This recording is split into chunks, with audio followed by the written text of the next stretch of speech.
Mga abiyan kag mga kauturan, magpamalandong naman kita sang pulong sang Ginoo. Kag magabasa ko sa inyo sang Hebrews chapter 11, 1 to 6, kag 2 Kings chapter 6, 8 to 17, kag magabasa ko sa English nga translation. Now faith is the substance of things hoped for, the evidence of things not seen. For by it the elders obtained a good testimony. By faith we understand that the worlds were framed by the word of God, so that the things which are seen were not made of things which are visible.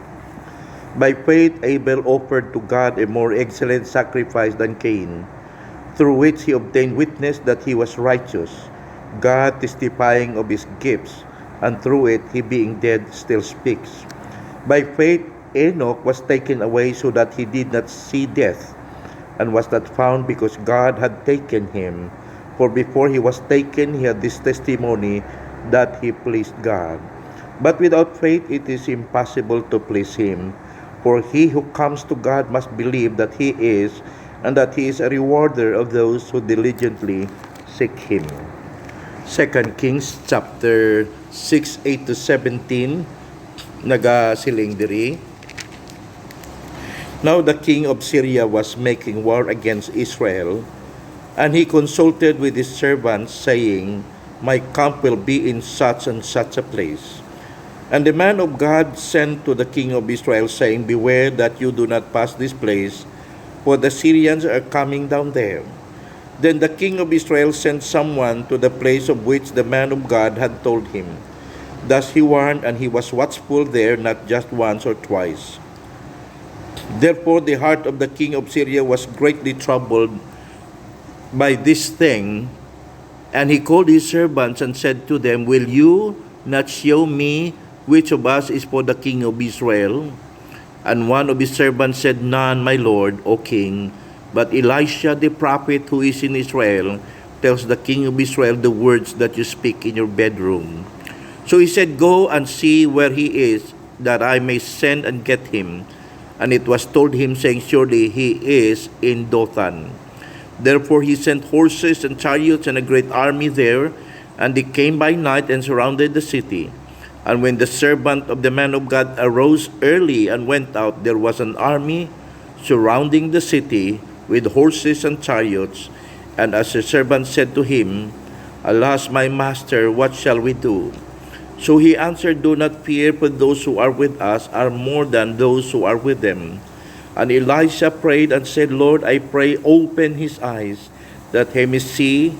Then the Lord opened the eyes of the young man, and he saw, and behold, the mountain was full of horses and chariots of fire all around Elisha.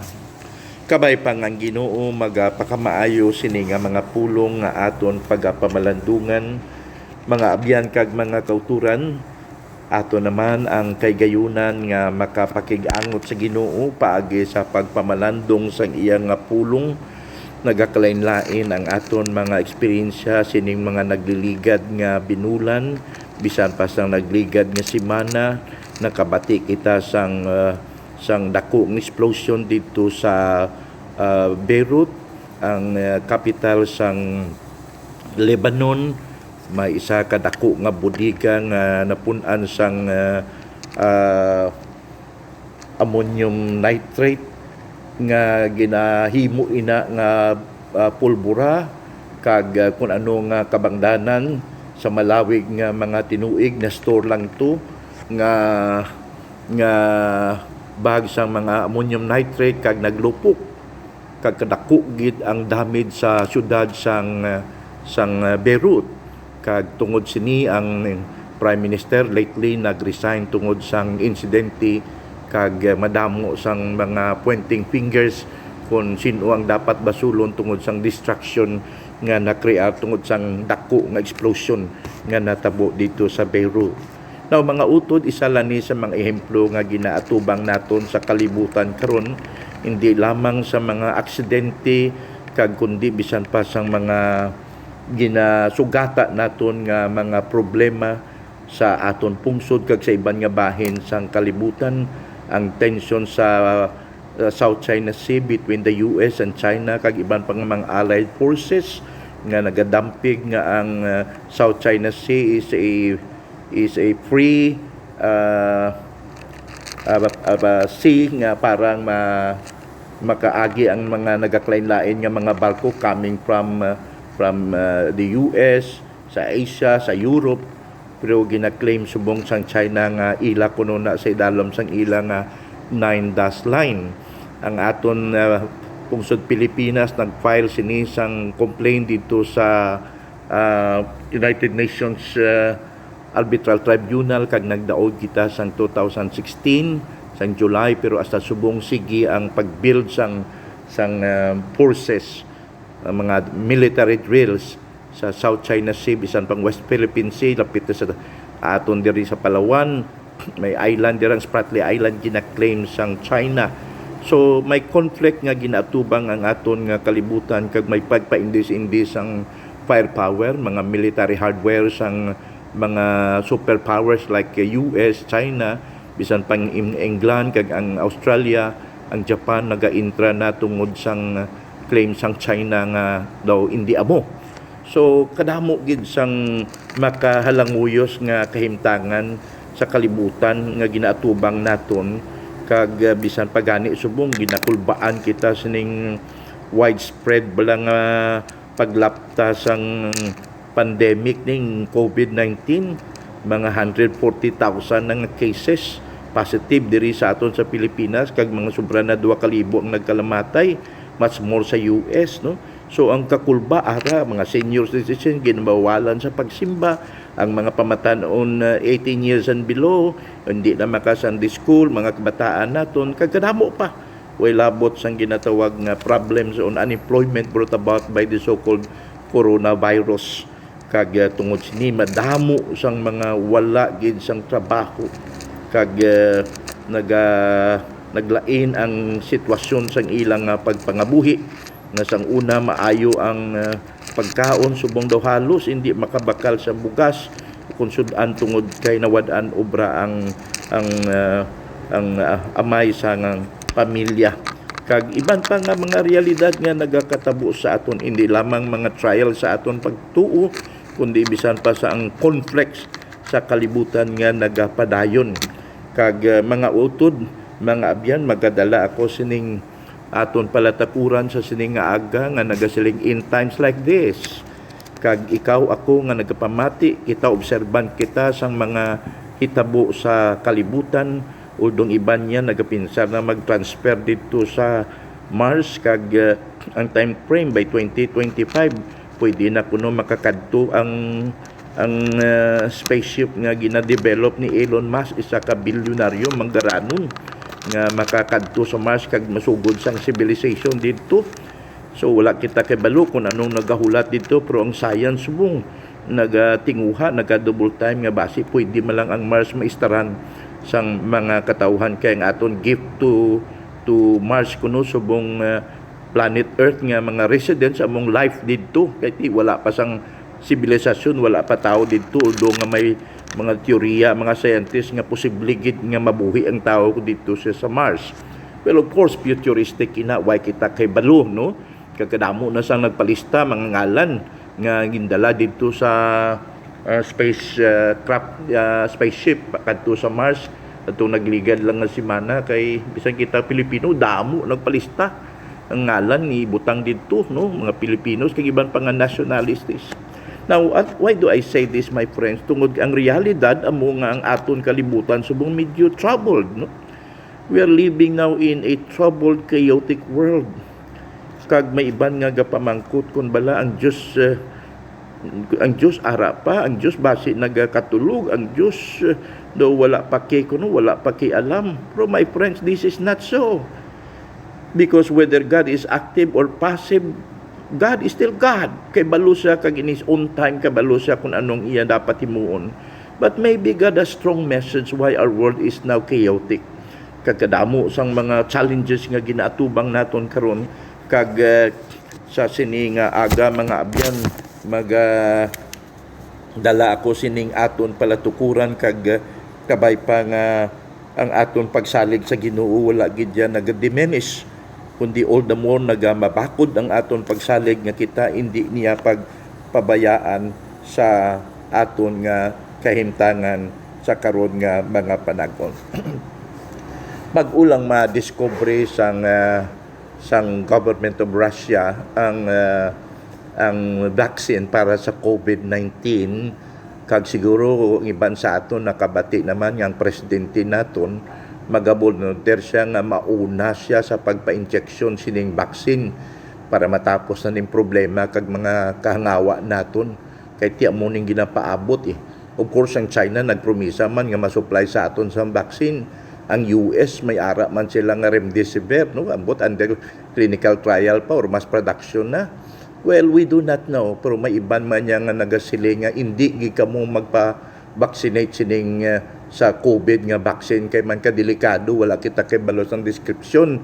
Basi bala may side effect ina, no? We do not know, pero ti ang mga maalamon nga mga tao, mga scientist kay balugid kun anong dapat himuon sa tunga sang pandemya nga ginasugata sang ginatubang sang kalibutan. Many years ago, may isa ka outbreak sang cholera dito sa Zimbabwe. Kag there was a shortage of water kag tungod sini ang resulta mo nga ang mga pumuluyo sa Zimbabwe were forced to drink water from the canal. Sa kanal na lang ang mga tao dito sa Zimbabwe nagainom kay ti may cholera kag wala gid sang tubig. Kag ini natabo tungod sang political crisis sa country under sa kay President Robert Mugabe. Kag amo ina ti subong kita maka inom pa kita sang clean water po sa ilay nga tsimpo tungod sang cholera sa kanal. Wala tubig, kanal na lang ang ginaimnan nila.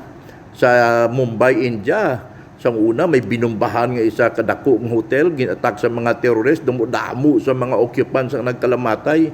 Kag bisan diri gani sa aton sa Pilipinas, no? May mga ginatubang man kita, pero ma-manage naton kag may pagsalig kita nga sagi sa leadership sang aton nga mga sa aton panguluhan masulbar naton ang mga problema nga ginatubang naton. Of course, ang isa gid subong amo nga kadamo sang wala sang obra kag maiwat ang kwarta sila sa iban magtipid gid kita tungod kay mabudlay ang pangabuhi karon nga panag-on. Now, mga abyan kag mga kauturan ay ning ginatawag nga conflicts and problems, no? Real ini samtang nagakabuhi kita sa sining kalibutan. And even in the Old Testament, conflicts are real. And in 1st and 2nd Kings, no? Even the 2 books of Chronicles not only record the rise and fall of some rulers of other nations, ini nga mga libro these are considered historical in substance. Kag ini naganarate sa aton sa mga instances sang ginatawag nga active intervention of God in bringing victory to Israel, His chosen nation. And so my friends, brothers and sisters, ang teksto nga ginbasa ko sa inyo naga-remind sa aton sang isa ka insidente sang una nga panag-on nga nagasugid sa aton sang kabuhi sining alagad sang Dios nga si Elijah kag si Elisha. It was a time of war between the Israelites and the Arameans o Syrians. Kag muning ginatawag nga old name sang inhabitants sang Syria. Kag in the story, we are told that whenever the Syrians laid an ambush for the Israelites, ang mga Israelites nga mga soldado wala nagapakita. Kag subsequently, ang hari sang Syria natingala gid kung nga ang sa nagaplano sila sang ambuscades, ang mga taga sa Israel wala nagakadto. Only to find out later on nga si Prophet Elisha nagawarn sa mga Israelites about the ambush nga ginaplano sang hari sang Syria. So tungod sini ang hari sang Syria gave the order that Elisha should be sought out kag kung pwede madakop siya. Kag when the king found out that where Elisha was, he surrounded the city with his troops. Ginlibutan niya sa na-identify ang lugar nga ginastaran ni Elisha. Ginpadalaan niya sa mga soldado, ginlibutan Kag hindi lahog-lahog ang nakita nga kadamuon sa mga soldado nga nagalibot sa ila, kag ang servant ni Elisha nagbatsyag sang panik kag kakulba. When Elisha's servant woke up in the next morning, he saw an army of horses and chariots surrounding the city.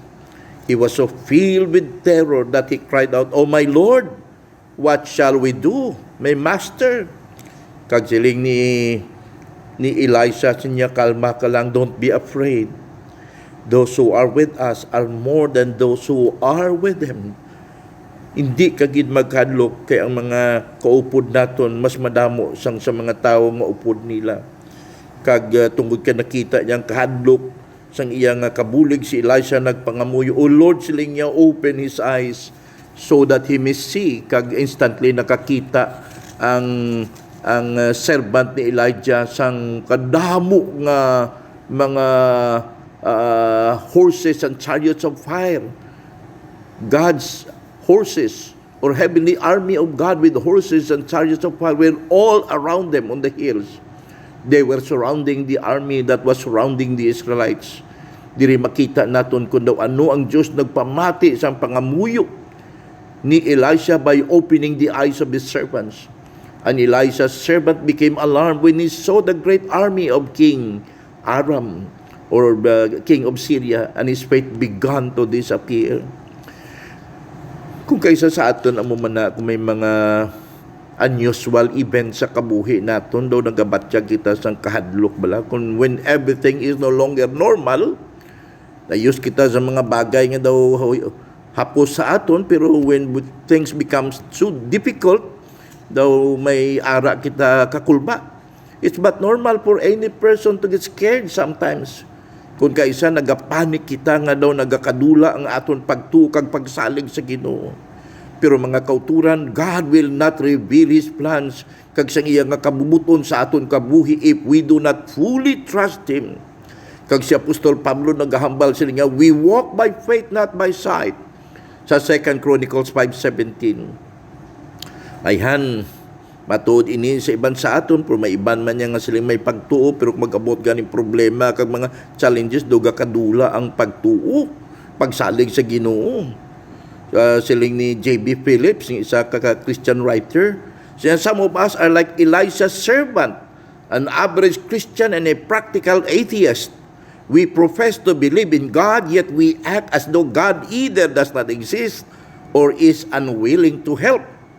We have all the resources of God available, yet we live in self-imposed spiritual poverty."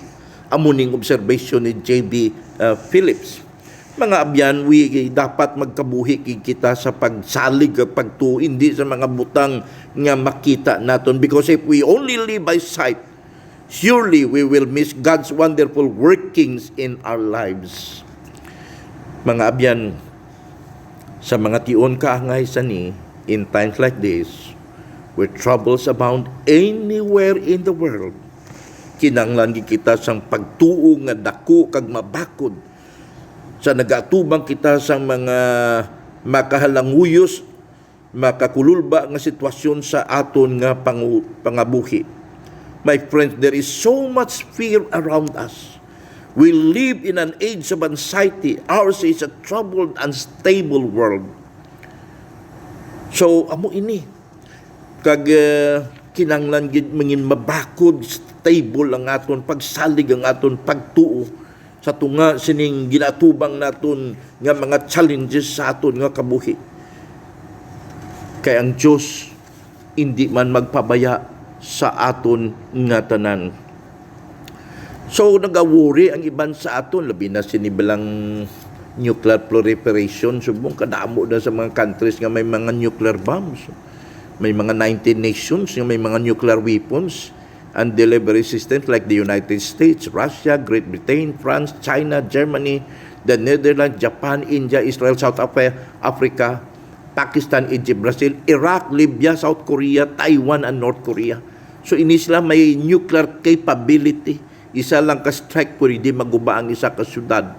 Friends, the growing The growing use of nuclear energy increases this risk as well as the risk of nuclear accidents like what happened in Fukushima, Japan many years ago.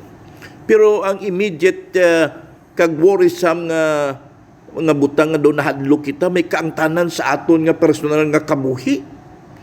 Hadlok kita sa mga nuclear accident, no? Pero sa aton personal lives, nahadlok kita sa ginatawag nga fear of failure, fear regarding our health, our families, our jobs, our relationships, our future. Nahadlok kita nga basi mapaslawan kita, ma-fail kita. Nahadlok kita sa aton nga failing health. Nahadlok kita sa nga mabutan sa aton nga pamilya, ang aton nga trabaho basi hindi estable, ang aton relationship isa pa sa aton nga future. Mga kauturan, ini nga mga kadlok, all these fears can paralyze and lead us to despair. When Elijah's servants saw the vast Syrian army with their horses and chariots, he was paralyzed with fear and cried out in utter despair, "Oh my Lord, what shall we do? Anong imuon naton? Agalon," sila niya. Elisha's servant did not possess a faith big enough to confront his fear. He feared because he saw only the Syrian army and not the heavenly army of God. Ang sulugoon ni Elisha na kulangan sa ginatawag na spiritual eyesight provided by faith to see that God's army was far greater than the army of the enemy. May mga tion ko kay sayhan nga daw kita kaangay sang sulugoon ni Elisha. We are afraid because we only see the things that happen around us. And the truth of the matter is that we fail to see the real source of our security beyond the happenings of this world. My friends, if we walk by sight, mahadlukan kita sa mga nagaklatabo sa aton nga kalibutan. Only a strong and vibrant faith sa aton nga Diyos magabulig sa aton sa pag-overcome sa mga trouble nga ginatubang naton kag makadispel sang ginatawag kahadlok nga yara sa aton nga tagipuson. Someone has said, fear sees the obstacles, faith sees the way, fear sees the darkest night, faith sees the day, fear dreads to take a step, faith soars on high. Mga utod, hindi lamang kinanglan kita sa mabaskog kag stable nga pagtuo sa nagakonfront kita sa crisis sa aton nga mga panag-on karon, kinanglan man naton in our troubled world. We need a faith nga isa ka resolute or steadfast pagtuo nga ka makagrasp sang realidad sang gahom sang Dios nga nagapanghikot sa aton nga tunga. A faith that can grasp the reality of God's power at work in our midst. Kag amo ini ang pagtuo ni Elisha during the time. The threat to his country's survival was very real. Elisha could defeat the mighty Syrian army even without having to use the army of Israel. Nga man, tungod kay nagapati siya, niyang Diyos yara sa iya. Si Elisha nagbugos sang iya nga pagsalig sa dako nga gahom sang Diyos, hindi sa army sang Israel. He did not go out to meet his enemies by his own wisdom and strength alone, but in God's power. Indeed, his faith was big enough, agud ma-accomplish ang dako nga kadalagan sang mga katawhan sang Diyos. My friends, we don't need to be like Elisha, agud makahimo kita sa mga dalagko nga butang sa Diyos. If you want proof of that, just turn to Hebrews chapter 11.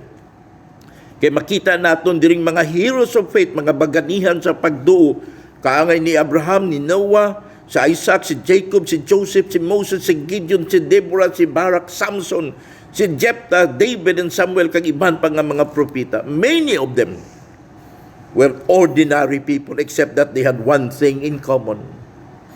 Kagamuning teksto nga ginbasa ko kay na sa Hebrews 11, they had extraordinary faith. By faith, they steadfastly grasped the reality of God's promises and were therefore privileged to see His great power at work. So mga biyan mo ini ang ginahambal sa balaan nga kasulatan. According to Matthew, Jesus did not do miracles because of the lack of faith of the Pharisees. kagamo manikong kaisa ang nagapugong sang gahom sang Ginoo nga mapahayag sa aton kay kulang kita sang pagsalig sa iya. Mga kauturan, nagatubang kita sang extraordinary events sa aton nga kabuhi kag sa aton nga kalibutan. Pero sa iya kaangay sini nga panagon in times like this, where troubles, conflict, and uncertainty abound, we need a faith that is big enough to expand our vision of life. Kinanglan naton ang pagtuo nga dako, masangkad nga magabulig sa aton sa aton pagpangabuhi sa nagatulog kita sang aton nga kabuhi sa unahan. Hindi lamang sa subong kundi we go beyond what we can see in this life. We look at the future. Kag tungod sinasustinihon naton ang paaton pagtuo, mabakod nga pagtuo kay kabalo kita nga kabuhi naton sa sini nga kalibutan, hindi limitado nga diri lang kundi may kabuhi pa sa unan sining aton pagkabuhi. And so those who live by sight can only see things at a short distance, kaangay sa tong kabulig ni Elisha, but a vital living faith. Inang buhi bala nga pagtuo magadala sa aton agon makita naton ang mga posibilidad nga ginatubang sang aton nga kabuhi kag kita maka-overcome tungod sang bulig sang aton Ginoo paagi sa aton pagtuo. The vision of Elisha's servant was very limited, and he responded on the basis of what he could see at a distance. Hindi kaangay ni Elisha, he believed much more than what he could see. Therefore, his horizons extended further and beyond the limits of this world. And so, my friends, no matter what happens to us, let us always fix our eyes on Jesus. Paagi sa pagtuo kay aton kasulatan, there is Hebrews chapter 11 verse 6, for without faith it is impossible to please God. Importante gid ang aton pagtuo sa aton Ginoo. Pagtuo nga magabatak sa aton, magahatag sa aton sang kalinong sa tunga sa mga krisis, sa tunga sining pandemic, sa tunga sa mga challenges sa aton. Kaya ang Ginoo nagsiling, mangin kaupod ko kamo hasta gid sa katapusan sang panagon. And so the closer we walk with God, the more powerful our faith in Him becomes. Importante gid niya dapat mangin malapit kita sa Ginoo kag nagalakat sa iya. And so mga abyan kag mga kauturan sining troubled times naton, in times like this, kinanglan kita sang pagtuo nga mabakod agud magkuha sining mga kahadlok sa aton nga kabuhi. Dapat ini nga pagtuo steadfast, steady, affirm as a faith that affirms God's power at work in our midst, and it must be faith that is big enough to enable us to expand our vision and reach out to life's greater possibilities now and in the days to come. Amoy ning aton pagpalmalandong sa sini nga agak, mga abyan, do ano kabakod sang imo nga pagtuo, ang imo nga pagsalig sa Ginoo. Kabay pa nga in spite of what we experience in this world, nagauyat kita, nagadangup kita, nagasalig kita, nagabugos ang aton panguna-una sa aton Ginoo kag manluluwas nga si Hesukristo. Salamat gid mga abyan. Wala na kita sang tiyon, magapangamuyo kita. Amay salamat sa mga butang nga ginpamalandungan namon nga nagatudlo sa amon nga dapat mangin mabakod ang amon pagsalig, ang amon pagtuo, especially in times like this. Pakamayo ang mga pulong nga ginpamalandungan namon sa tagipusoon sang amon mga kauturan, mga nagpalamati. Salamat gid Ginoo sa imong nga kayo kag sang imong assurance nga ikaw among Dios nga mangin kaupod napon, not only on this day but even throughout the days of our lives. You will always be there to care for us. Salamat gid ning amon pangamuyo sa ngalan ni Kristo Jesus. Kabay pa. Salamat gid mga abyan. Ini si Pastor Coley nga nagasiling, may God bless you all. Amen.